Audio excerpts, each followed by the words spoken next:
Are you tired of those long, drawn-out chess games? What if you could just flip the script and snag a beautiful checkmate in only a handful of moves? Well, today, I'm showing you 5 simple but deadly opening traps that will help you win your games fast. These aren't just cheap tricks. They're about reading your opponent, setting clever traps, and punishing those greedy, natural-looking moves that everyone loves to play. Let's jump in. First up, we have the one trap every chess player runs into eventually, the legendary 4-move checkmate, the scholar's mate. You might be thinking, this is too basic. Nobody falls for this. You'd be surprised. The reason it's so effective is that it is laser-focused on the single weakest square on the board in the opening, f7. That poor little pawn is only protected by the king, and early on, that's just enough. Here's the game plan. You're white, and the game kicks off with e4, e5. Super common, the most popular opening moves in chess. But now, instead of developing a knight like usual, you bring your queen out and play queen h5. This move does 2 things at once. It eyes that f7 square and puts immediate heat on black's e5 pawn. A totally natural response for your opponent is to defend the pawn by developing a knight c6. They're feeling pretty good about themselves. They've developed a piece, saved their pawn. They have no idea what's coming. Now you bring out your bishop with bishop c4. All of a sudden, 2 of your most powerful pieces are staring daggers at that f7 pawn. The trap is officially set. At this point, a lot of beginners will think, oh, the queen's out early. I should develop my knight and get ready to kick it away. So they play what looks like a perfectly logical move, knight f6. This is the fatal mistake. They think they're developing, but they've just walked right into it. You play queen xf7, checkmate. The bishop on c4 protects the queen, and the black king is completely trapped. Game over in 4 moves. Now let's be real. This trap almost exclusively works against newer players. Anyone with a bit of experience will spot it a mile away and defend it easily. But learning this is a rite of passage. It's the perfect lesson on the vulnerability of the f-pawn and the raw power of a coordinated queen and bishop. You have to know it, not just to win with it, but to make sure you never fall for it yourself. Alright, moving on to trap number 2. If the scholar's mate is beginner's trick, the fried liver attack is a full-on declaration of war.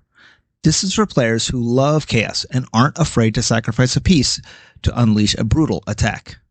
It comes from the Italian game, one of the most solid and respected openings out there. I even made a video on this opening, which you should check out right after this one. Okay, so the game starts e4, e5, knight f3, knight c6, bishop c4, and knight f6.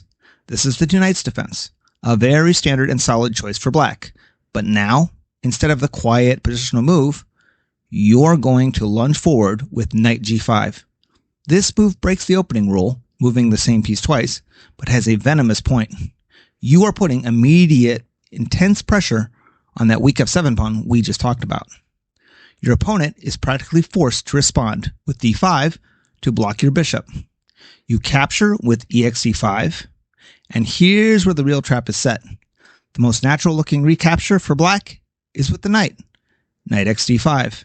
It seems perfectly fine. They got a central pawn back, and their position is looking solid. But this is exactly what you were hoping for. Now you unleash the gorgeous and vicious sacrifice, knight x f7.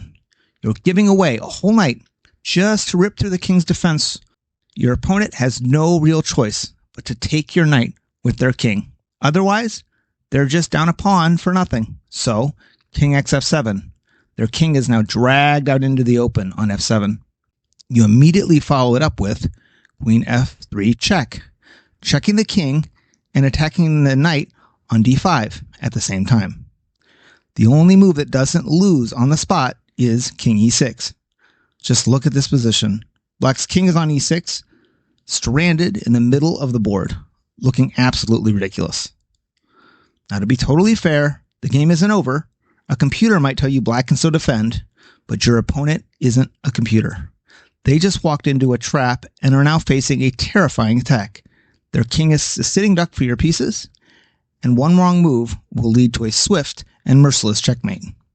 You have amazing attacking chances, and your opponent has a defensive nightmare ahead. More often than not, they're going to crumble under the pressure. This next trap is a personal favorite of mine because it's less about flashy checkmate and more about stone-cold calculated punishment. It's called the Noah's Ark Trap, and it's built to punish one of the most common sins in chess, greed. This trap comes up in the Ruy Lopez, one of the most popular openings at every level of the game. The game starts with e4, e5, knight f3, knight c6, and bishop b5. This is the Ruy Lopez. You're playing as black. Your opponent develops their bishop and puts pressure on your knight. You poke the bishop with a6, asking what is it going to do? The most common response by far is bishop a4. Now you play d6. White often continues with the very logical d4, fighting for control of the center. You respond with b5. Kicking the bishop again, it has to retreat. So it goes back to b3. Now things are getting interesting. You play knight x d4, trading a knight in the center. White recaptures knight x d4, and you recapture back with ex d4. This is the critical moment.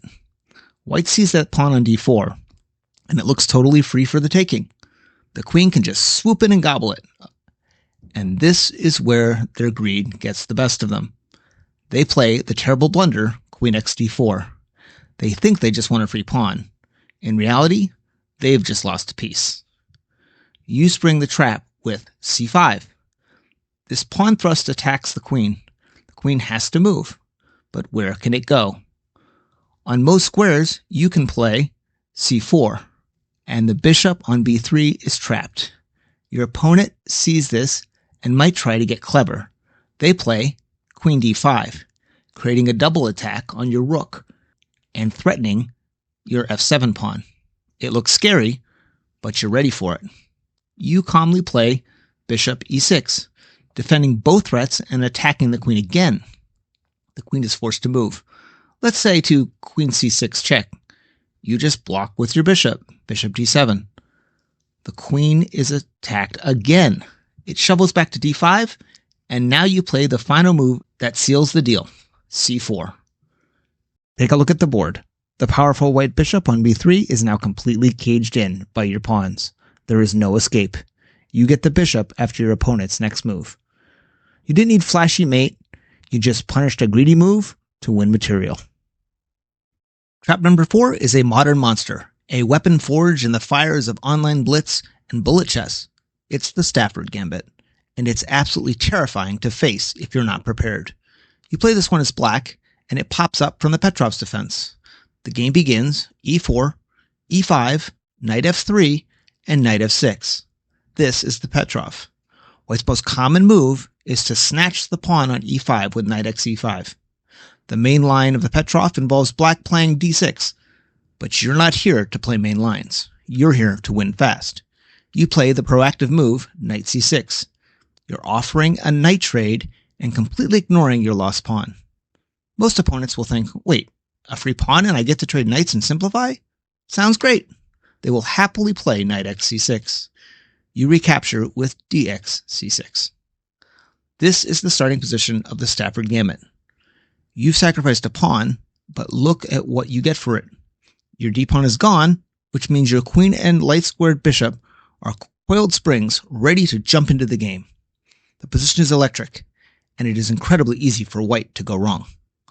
One of the most common mistakes after white plays a normal developing move like d3, and we respond with bishop c5, is for them to play bishop g5, pinning your knight to your queen.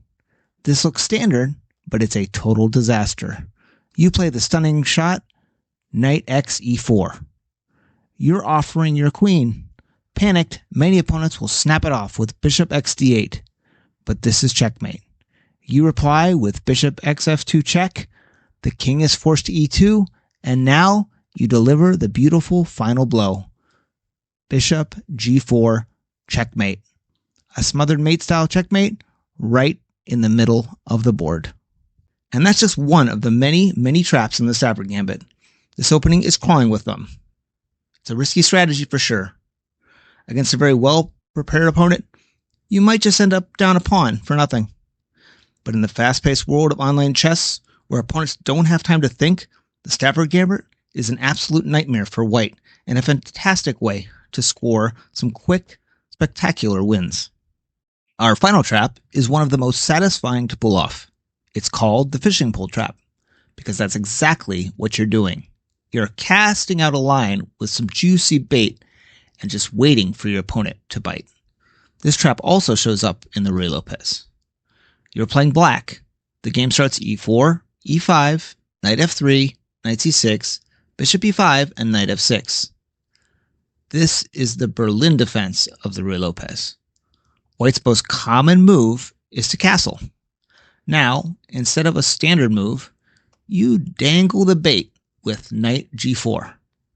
You're moving your knight to a weird-looking square on the edge of the board. So what's your opponent's first instinct? Of course, it's to kick the annoying knight away. It looks like a free tempo. They will almost certainly play h3. They expect your knight to just hop back to f6. But you're not moving it back. You're playing the shocking move, h5. This is the hook. You're offering a completely free knight on g4. If your opponent takes it, the trap is sprung. Let's say they can't resist, and they play hxg4. This is the losing move. By capturing your knight, they've just opened the h-file for your rook.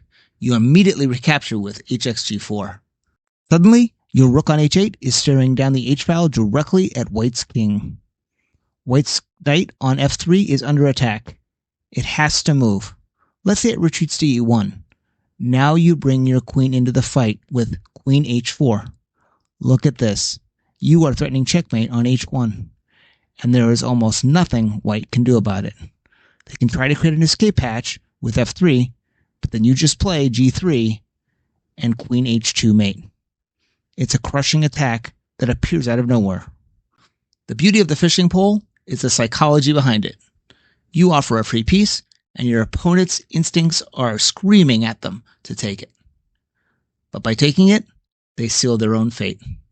They fell victim to their own greed, and you get a brilliant and quick win. So there you go. 5 great chess tricks to win your games fast. These traps prove you don't always need to grind out a 50-move game.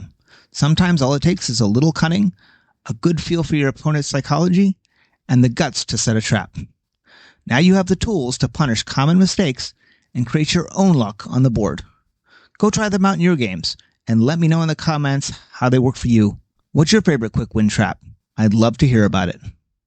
If you enjoyed this and want more ways to level up your chess and crush your opponents, make sure to hit that like button and subscribe to the channel so you don't miss the next lesson. Thanks for watching, and we'll see you on the next one.